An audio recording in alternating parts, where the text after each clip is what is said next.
This episode may contain content of a graphic nature, including descriptions of physical and sexual violence against adults, children, and animals. Listener discretion is advised. Hi everyone, I'm Talia. And I'm Tanya. And together we are Crimes and Consequences, a true crime podcast.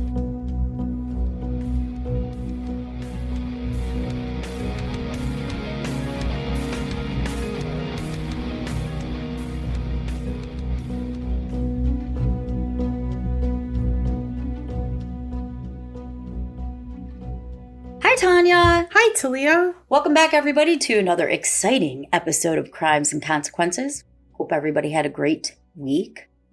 And do we have any business? Not yet. Well, Not yet. We do. We have true crime business. Oh, of course, we have that. So you ready to get to it? Always ready. I wanted to change it up a little bit because I'm working on a couple really gruesome episodes for the future. So this one is a mystery that I found fascinating. And with that being said, are you ready? Yes. Okay. The setting takes place in a town called Boone. It's a very small town nestled in the Blue Ridge Mountains of North Carolina. On February 3rd, 1972, which was a Thursday, it was a little after 10 p.m. when 19-year-old Troy Hall and his new wife, 18-year-old Ginny, were sitting around their trailer watching the Winter Olympics. A blizzard had hit the town. There were blistering 40-mile-an-hour winds, which caused their TV signal to go out. To entertain themselves, Troy put in a music tape in the tape player, and they listened to some songs. The weather had gotten so frigid that it was dangerous. It was a negative 15 degrees. Oh, that's cold. That is frickin' cold. At this temperature, exposed skin can get frostbite within 10 minutes, so it's very dangerous. After listening to a few songs, Ginny went to the back bedroom to get ready for bed. She was changing out of her clothes and into her pajamas when the phone rang. Troy picked up the receiver and heard a woman who sounded familiar. She sounded a lot like Ginny's 46-year-old mother, Virginia Durham. And she whispered frantically, "Help! 3 black men have Bobby and Bryce in the back room." Bryce was Ginny's father, and Bobby was her 19-year-old brother. Then the line went dead. Troy yelled out for Ginny, questioning whether her mother would possibly play a joke on him. Ginny didn't think so, and she suggested that they call her mom back. Troy called the Durham house, but all he got was a busy signal. Ginny became worried, and the couple decided that they needed to venture out in the snowstorm and go over to the Durham's home. It was about 2 miles outside of town, just to make sure that the 3 were all right. And just so everybody knows, the state of North Carolina didn't implement the 911 call system until 1978. Troy and Ginny shared a car. It was parked in the driveway of their trailer. Due to the heavy snowfall, snow had accumulated up to the tires' hubcaps. Even though Troy had only arrived home about 30 minutes earlier, it was just coming down, massive snow. Troy hopped on the driver's side, and he turned the ignition, but all it would do was make a clicking sound. Oh, damn it. When he tried the headlights, they flickered for a moment, and then they went dim. The battery was clearly dead. Undeterred, the couple drudged through the snow to a trailer of one of their neighbors that they knew. His name was Cecil Small, and he happened to be a private detective.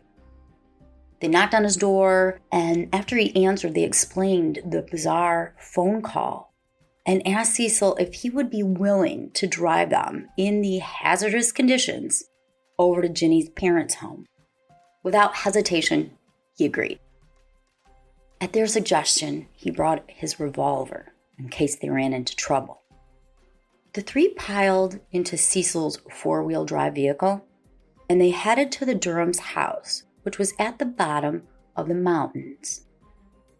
took them about 15 minutes to traverse through the 2 miles, just because it was just so shitty out. When they got there, Cecil tried to make it up the Durham's steep driveway, but his car slid down the incline and landing on the road. Cecil told Ginny to wait in the car while he and Troy went to check out the situation. Lights from inside illuminated the split-level house as Troy and Cecil approached the front door. Troy rang the doorbell, but got no answer. He tried to open it, but it was locked. The men drudged around through the thick snow to the back of the home and pounded on the rear kitchen door, but again, they got no answer, and that door was locked. There was a window there in which you could see into the kitchen. However, it was too high, so Cecil had to boost Troy up. When Troy glanced inside, he was shocked to see the kitchen was in complete disarray. He instantly knew something bad had happened. Troy knew of only one other way to get inside the Durham's home, and that was through the 2-car garage.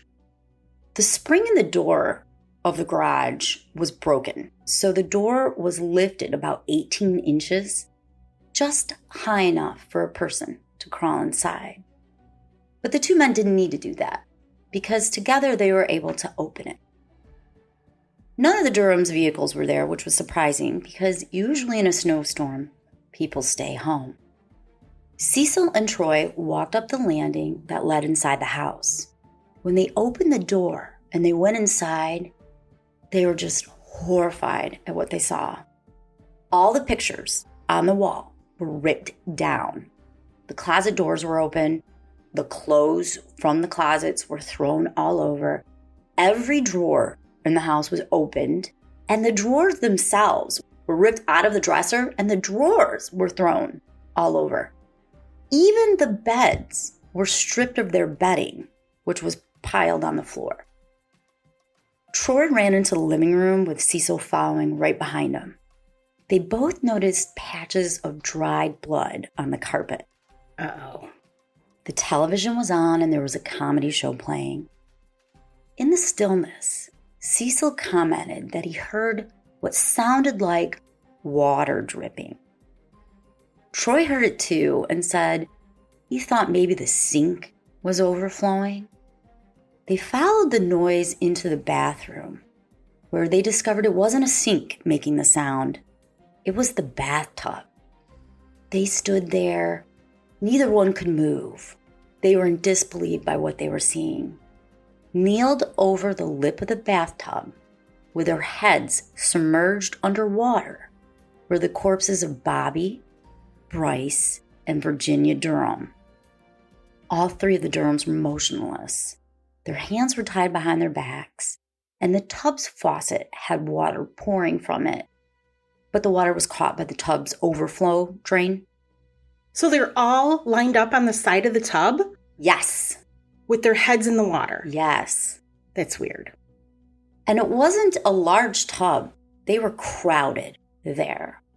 But I'll get to that. The Durhams had moved to Boone, North Carolina, only 18 months earlier from Mount Airy. That's about an hour and a half away. 51-year-old Bryce had worked in a car loaning business in Mount Airy, but he moved his family to Boone to start a car dealership. Originally, he planned to open the business with an unknown partner, but the partnership fell through. So instead, he decided to just go on his own with Virginia and open up their own dealership. In that bathroom, Cecil and Troy, they just stared at each other as they looked at the Durham's bodies. Cecil thought he heard a noise, so he pulled out his revolver, grabbed Troy by the arm, and dragged him out of the house, because Troy was almost in shock. Oh, I bet. For all they knew, the killer or killers could still be inside. As they were leaving, they both noticed that telephone cord had been ripped from the receiver on the kitchen wall.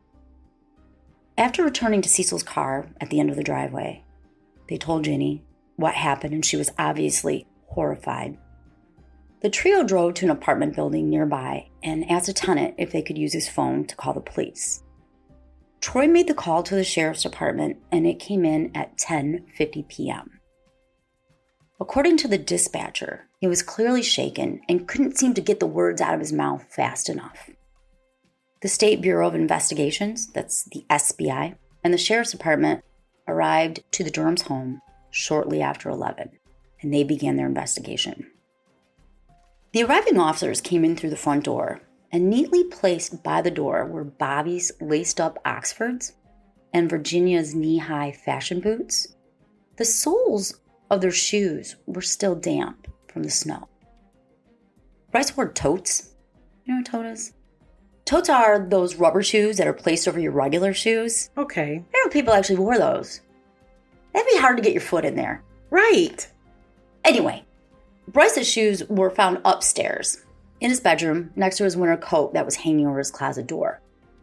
Within steps of entering, officers could see the 3 bodies crowded around the bathtub through the opened bathroom door. Bobby was closest to the drain. His father was next to him, and Virginia was sort of jammed in the end by the wall. She was almost a little bit on top of Bryce. Investigators pulled Virginia out of the tub. When they did, they discovered she had a nylon rope, 1/4 inch thick, placed around her neck. It was later determined that it was her blood found in the living room on the shag carpet. When Bryce was pulled out of the tub, he had an injury to his nose, a 6-foot-long rope wrapped loosely around his neck like a noose. There was a knot in it. According to his autopsy, he had undigested chicken, corn, and squash in his stomach. There were rope burns on his neck, water in his lungs, and bruising on his forehead.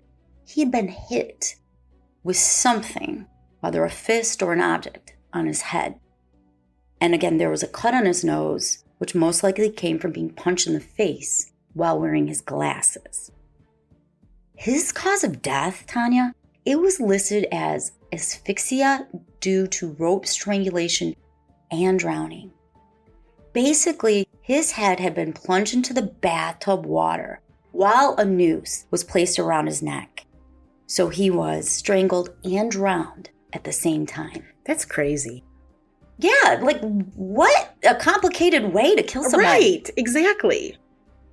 There was no water outside the tub area on the floor. There wasn't? No. See, you would think if someone's trying to drown another person, that person would be fighting for their life, especially if the tub is full, right? There should be water everywhere. That's what adds to this mystery.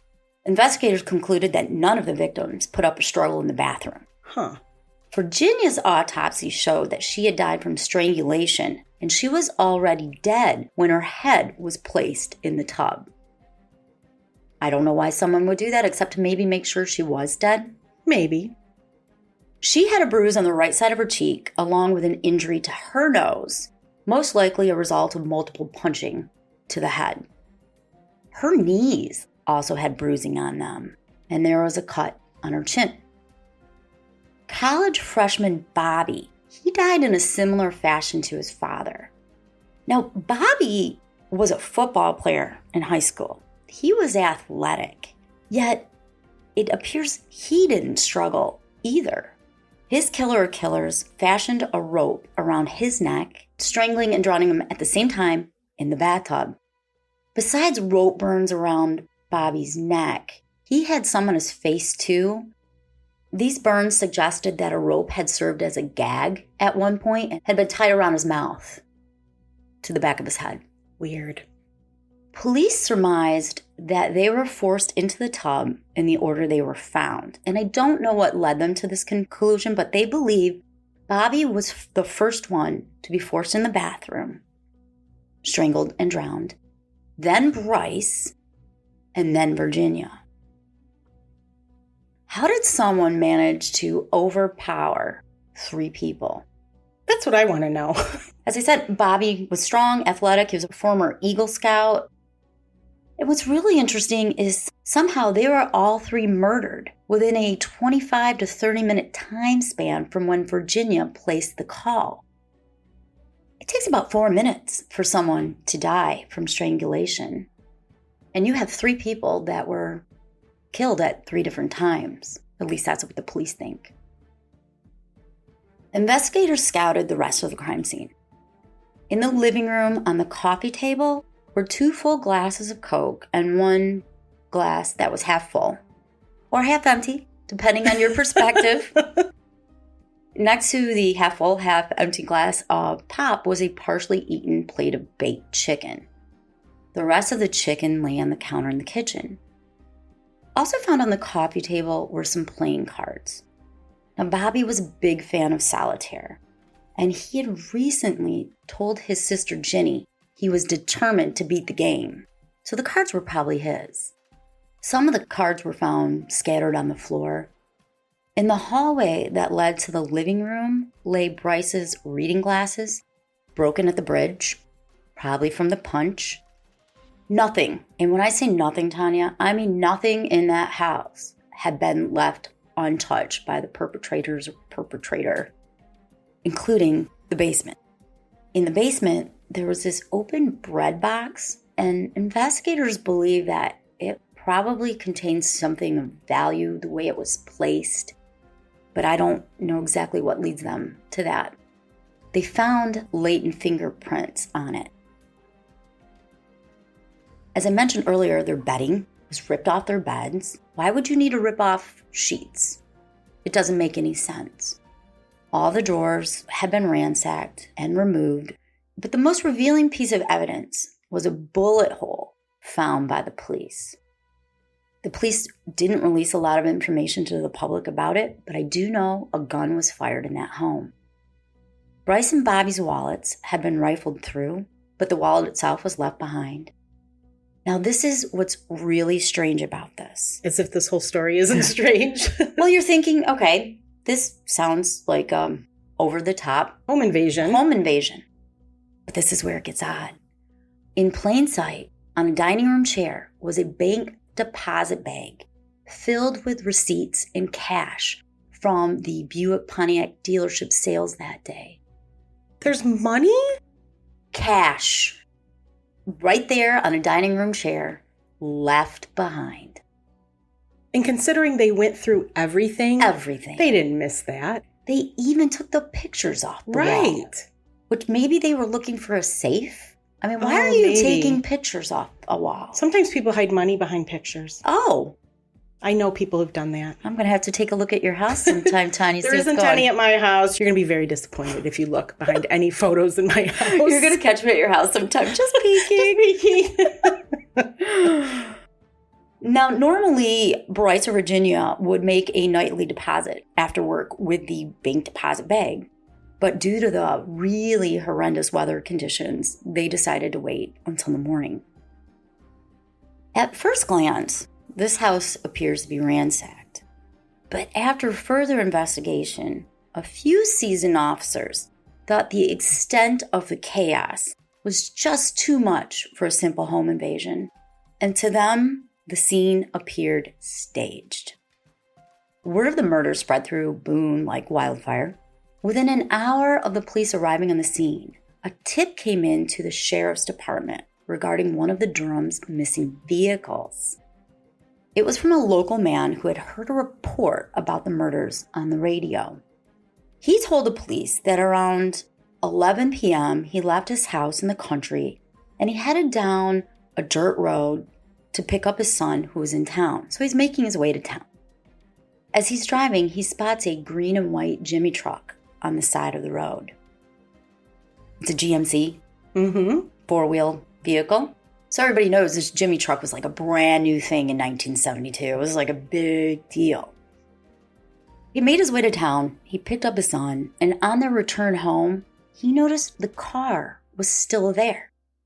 He was worried someone might be stuck in the ditch, so he stopped to offer help. The Jimmy was still running. Its windshield wipers were on, but no one was in or around the vehicle. The tipster gave the location of the Jimmy to the police, and a patrol officer was dispatched to the area. He found the vehicle exactly where the man said it would be, which was only a mile away from the Durham home. There were skid marks indicating that the right tire slid into the ditch, and the ditch was kind of deep. So once that tire got in there, it wasn't going to get out. Even more telling was the fact there was a second set of tire tracks right behind the Jimmy. They didn't come from that Good Samaritan who had stopped. The doors of the vehicle were shut, but they weren't locked. Inside the backseat, investigators found a pillowcase filled with some of the Durham silver platters and a few other valuables. But there were no jewels and gems involved and gold. And cash that was sitting right in the dining room. Yes! Later, investigators found Bobby's car, because he had his own car, and the car Bryce and Virginia shared. Those cars were found at the car dealership parking lot during their investigation. Tracking dogs were brought to the Durham home. And it's really interesting. They were made to circle a hollow area in the Durham's backyard because they didn't have a scent to go off of. You know, normally they'll have a piece of clothing or an item from someone and they can track that scent. So basically, the handlers were trying to find a scent, which I didn't know they could actually do. So they had them circle this hollow area where they believe the perpetrator or perpetrators were at. And then once these dogs were let off their leash, from there, they led the police through the Durham's backyard tree line, through a pasture, and over a fence, where they ended up on a dead-end dirt road not very far from the crime scene. There were tire tracks matching the tread found behind the Jimmy there on that small dirt road. But before I tell you more, we're going to take a quick break. As I was saying, the tire tracks on the dirt road match the ones behind the Jimmy. Something that I thought was very interesting is they found these tire tracks, but they never found any footprints. The police said the footprints were erased by the heavy snowfall and the 40-mile-an-hour winds, but I don't know why the tire tracks weren't. Right, because, I mean, if they are disposing of a car and leaving it running, there had to have been footprints. Right, obviously. So, and I also want to say really quick that I did a lot of research on this case, and there's different facts depending on what you read. I found a very lengthy article in the Herald that I thought was the most accurate. It was written only a few months after the crimes, and it had lots of quotes from the sheriff and stuff, so I'm using the Herald article. The police couldn't come up with any motives for the bizarre murders. Bryce was a former Navy vet who served in World War II, and he had no criminal background or any history of violence. Bobby was your all-American great kid, and Virginia was described as a strong woman and loving mother. Rumors were flying about Bryce being involved in dubious business activities, horse track betting, rolling back miles on cars he sold. However, police found no evidence at all of anything illegal or otherwise with Bryce. The police announced a reward of $17,000. It had been brought together by community business owners. That's equivalent of $110,000 by today's standards. That was offered to anyone who provided information leading to a resolution in this case. The most prominent theory with investigators was that their death was a professional hit job by someone who held a grudge against them. The ransacking was just a red herring to throw the investigation off. Others believed it was a burglary gone wrong. But if so, why leave the money behind you? You're just that goddamn stupid? I know. You didn't see the bag of cash? Exactly. They've been through the entire house. You know they saw a bag. It's a bank deposit bag, by the way. Exactly. I mean, it's obvious. Maybe in the frenzy they just forgot it or missed it somehow. Still, another theory rampant in the police force and with the townspeople included Troy as the instigator of the murders. And there's some merit to it. Let me tell you why. It was no secret that the Durhams were very unhappy that their daughter Ginny had married him. One family member of the Durhams described Troy as, quote, being real mean. Questions were raised as to why the couple didn't call the police after Virginia's distressing phone call. I wondered that myself. Instead of going in a snowstorm to see. And then also, why didn't Virginia call the police instead of her daughter's house? But again, there was no 911 phone system in place. Anyway, because any call from the Durhams to Troy and Ginny would be a local call, it couldn't be verified in 1972. Only long-distance calls left a record. So police couldn't even tell for sure if a call took place from Virginia to the trailer. Because Ginny was getting her pajamas on. Exactly. They had to take Troy's word for it. Many people wondered if there was a call, if it was a signal for Troy that the murders were complete. Troy's behavior after the murders didn't sit well with the community, and he didn't do much to gain any support from them. Although he spoke with police on the night of the murders, he lawyered up afterwards and refused to talk. However, after about 4 months, he did sit down with his lawyer and talk to the police. Now, Ginny, she's the sole heir to the Durham's estate. She inherited $250,000, which is the equivalent of $1.6 million today. Wow.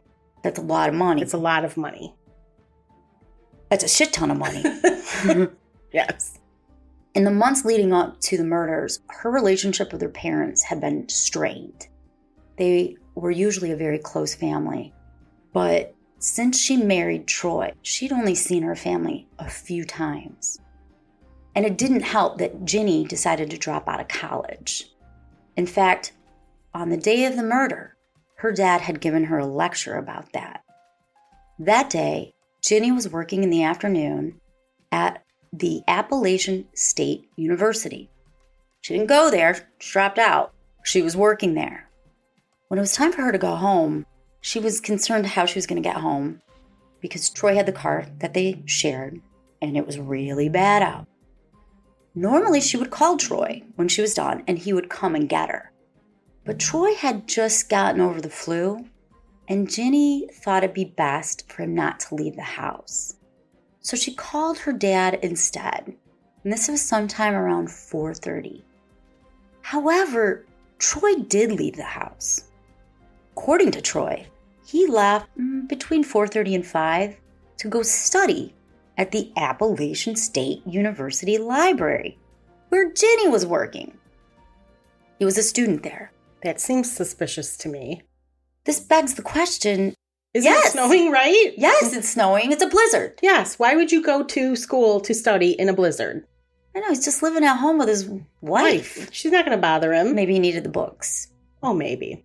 Maybe he had to do some research because the internet didn't exist back then too, right? That very valid point. I will give him a break on that one. But the question remains, how did he think Ginny was going to get home? She didn't call him. Normally she does. Why didn't he pick her up from work? He's where she's working.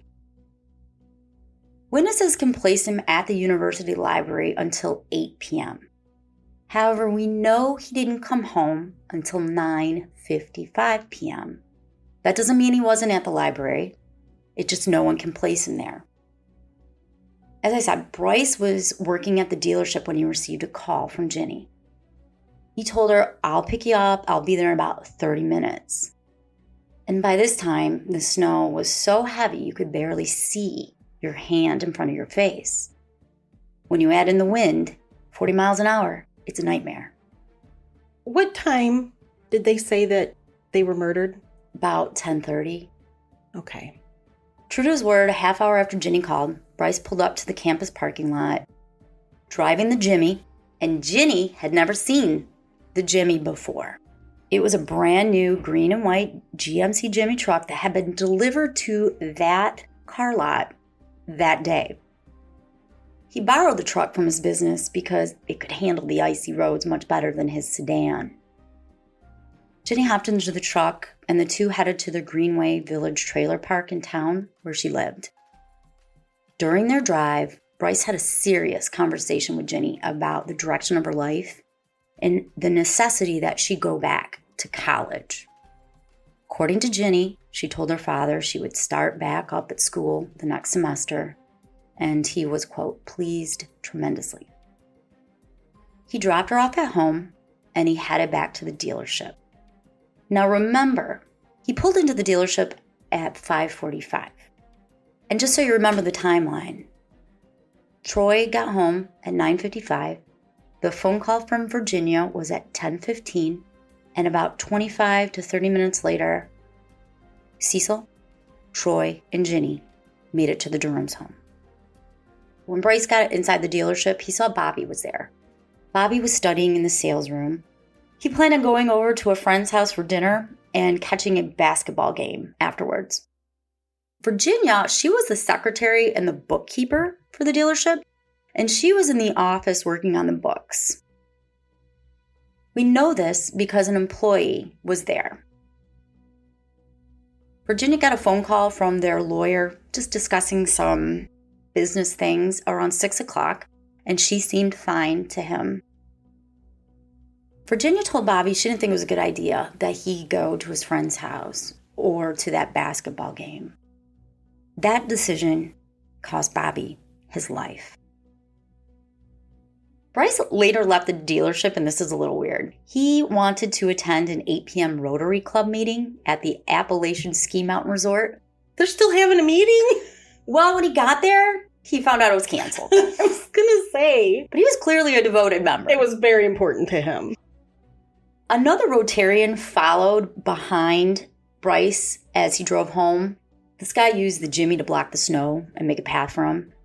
This Rotarian reported to the police that he followed Bryce to the dealership, and they got there at about 8:30. Then he went his own way. From there, Bryce picked up Bobby and Virginia and drove them home. Although it was only a 2-mile drive, given the road conditions, police estimate that it took them between 20 to 30 minutes to get there, putting them at their home about 9 o'clock. Neighbors watching TV at the time recall seeing someone drive towards the Durham home at around that time, and they believe that is when the family got home. Now at 10:20, the same neighbors' dogs began barking really loudly. But the neighbors couldn't see or hear anything outside because of the wind and the snow. The wind was howling. They stated that their dogs would only bark, in their opinion, if someone was approaching their home too. Local police and the SBI devoted all of their manpower to catching the people responsible for the murder. They even used the assistance of a Dutch clairvoyant. His name was M.B. Dijkshorn. He flew in to help. The police said this clairvoyant was surprisingly helpful. On his own, he was able to pinpoint the exact location of where the truck was found. The clairvoyant said 5 people were involved with a crime. And the police didn't really say what else was helpful about it. All I saw was an interview with the sheriff who said it was surprisingly helpful to have the clairvoyant. On April 18th, 2 months after the murder, a detective working on the case returned to his office to find 2 messages. They were from a man named Dean Chandler, who was in the Asheville jail. Dean was 22 years old, and he was one of 12 men arrested in the days and weeks after the murder as part of the SBI's investigation into a large-scale professional thievery gang. All the men had been questioned before about the murders, and they denied any involvement. But the detective called up and was able to speak with Dean. Dean said, I lied the first time. I'm going to tell the truth now. He said, I want to come clean. But in order for me to tell the truth, I'm going to have you drop a few charges that are out there against me right now. And my wife. There were some charges against his young wife, Anne. This is what Dean says happened. He'd been casing the Durham's house as part of the burglary ring he operated in. That was his job, is to case them out. On the night of the murders, Dean and his 20-year-old wife Anne, they met 3 men. Jerry Casada, Dewey Coffey, who's 21, and Eugene Garin, who's 22. All these men were young. I don't know how old Jerry was, but he's like 21. They met just off a highway. Now, I want to point out that all 3 of these men are Caucasian. Okay. When Dean met with the 3 men, he provided detailed information about the Durham house, including the dirt road that was not far from it. He explained how they should go about burglarizing it. And I don't know why he picked their house. And then Dean and his wife parted ways from the men. They all met up at 11 o'clock. Dean claims by happenstance. He was driving down the road and he saw their car. That's what he says. He saw their car. He started following them. They pulled over and the ringleader, Jerry, pulled out a gun. Dean says, well, hey, you know me, because the snow's blowing and blah, blah, blah. He said, you know me. And Dean hops in to their car and follows behind in their Plymouth. So she's driving in the snowstorm all by herself in some sedan. Dean claims that Jerry said they had, quote, messed the whole deal up.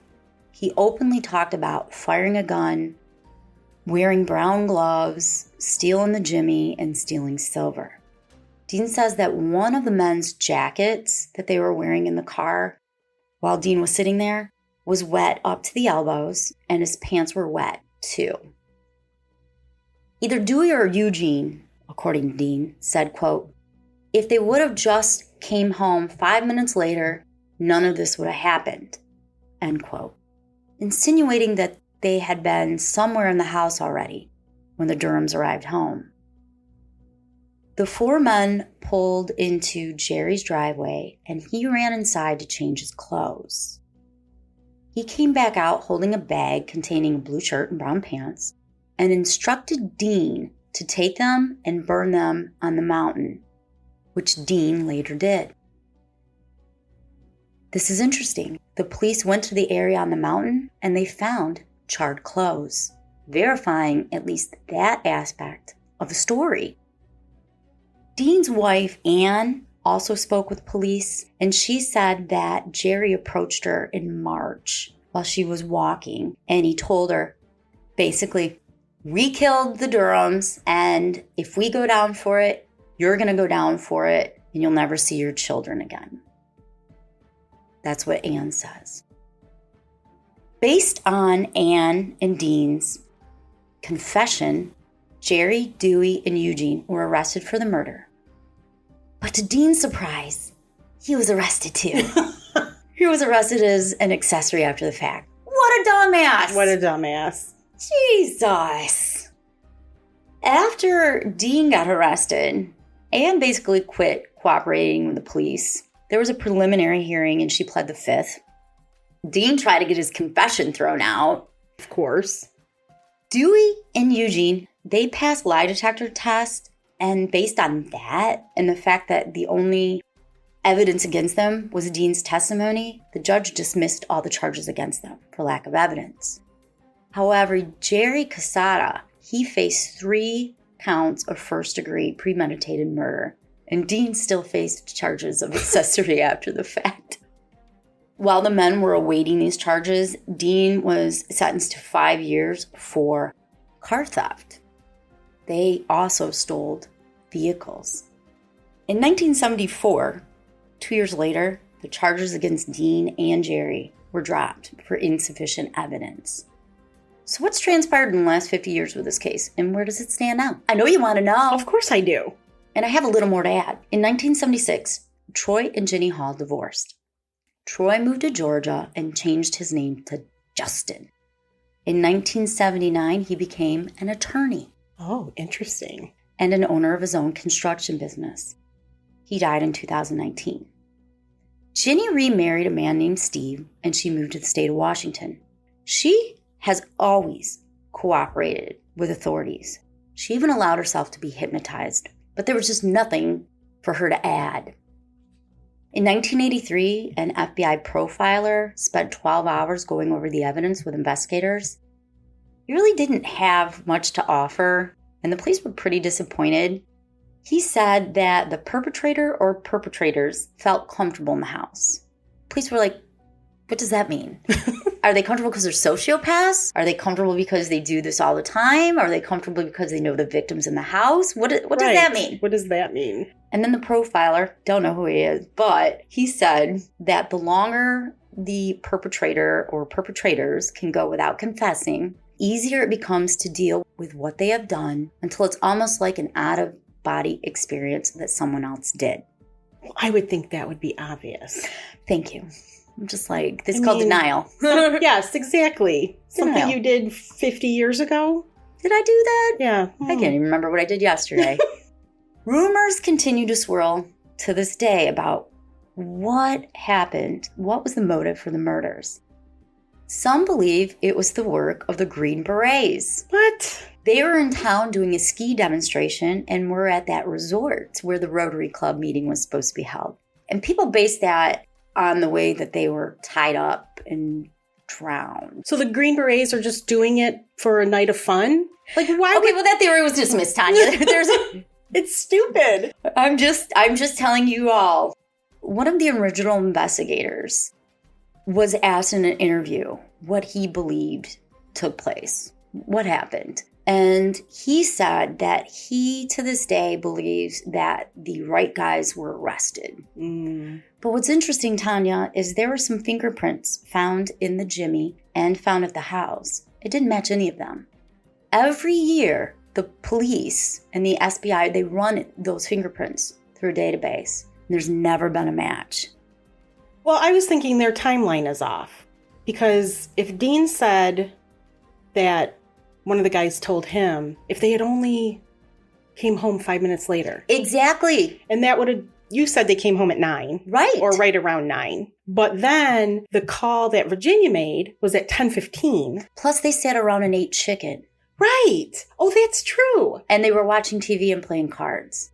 So, one of the investigators, he believes it was part of that thievery gang. And he also believes that Troy put them up to it. That's what he thinks. I don't know. I saw an article and one of Troy's family members posted that he would never have done anything like that. Now, the former Attorney General for North Carolina, he became involved in the case earlier in his career. And he firmly maintains that it was a professional hit job. He said, you don't go out on a snowy night like that in Boone and just drive by the Durham house and say, let's go rob that place. What would make someone or people in a blizzard rob a place? Investigators agree on a few things. They believe a minimum of 2 people entered the house. They entered it through the 18-inch gap from the garage door. They surprised Virginia, Bobby, and Bryce as they were sitting around the living room, and then they brutally murdered them one by one. Now, many people wonder if Virginia wasn't knocked unconscious after those 2 blows to her head, or maybe she'd already been strangled and then popped back up, confused. Bryce and Bobby were in the bathroom, so maybe she said bathroom instead of back room. Either way, somehow she was able to get to a phone, and then the perps caught her and ripped the receiver out and then maybe strangled her right then and there. That's about it. That's it. I got no answers. Damn it, Talia. And usually I can come up with some bullshit. I don't have a theory. I mean, if you think about it, Troy had no criminal record. They all agree that Ginny did everything she could to help and was devastated. And then what Dean said doesn't make any sense. No, I'm confused. Someone in a blizzard took their time at that house. They had to have been there a while. If you see pictures, which you can go to our website, tntcrimes.com, and you can look. This house, it takes time to mess up a house. It takes my kids at least 10 minutes. And then it takes time to strangle people. And drown someone. And drown someone. Individually. Yes. I'm confused. I wish I had the answer. This is a crazy case. I know. So anyway, that is this story of the Durham family murders in Boone, North Carolina. I want to thank everybody for listening. I want to thank you, Tanya, for listening. You guys can learn more about the case by going to our website, TNT Crimes. You can see some posts on our Instagram and Facebook account at Hardcore True Crime. And if you like this story and you want other stories like this that aren't released to the public, we have almost 70. If you don't mind the F word and a little more vulgarity, you can become one of our members. And you can do that by going to patreon.com/TNT Crimes, because I'm a T and Tanya's a T. And together we're TNT. So you go to patreon.com/TNT Crimes or our website, and you can learn more. And all the money from our membership helps us support us, because even though you hear these commercials, we don't get paid diddly squat for them. Just enough to pay the light bill, right, Tanya? Right, exactly. Maybe a Diet Coke here and there, or a beer. You can go to our website and buy us a martini. If you don't want to become a member. If you don't want to become a member. You still want to support us. I like more than one martini. Anyway. Definitely. If you're going to have one, you need to have like 3 or 4. I've seen you with 3 or 4. No, you don't. One's enough. Stop her. Anything else, Tanya? No, I don't think so. All right. On that note, don't kill each other. Until our next episode. Bye. Bye.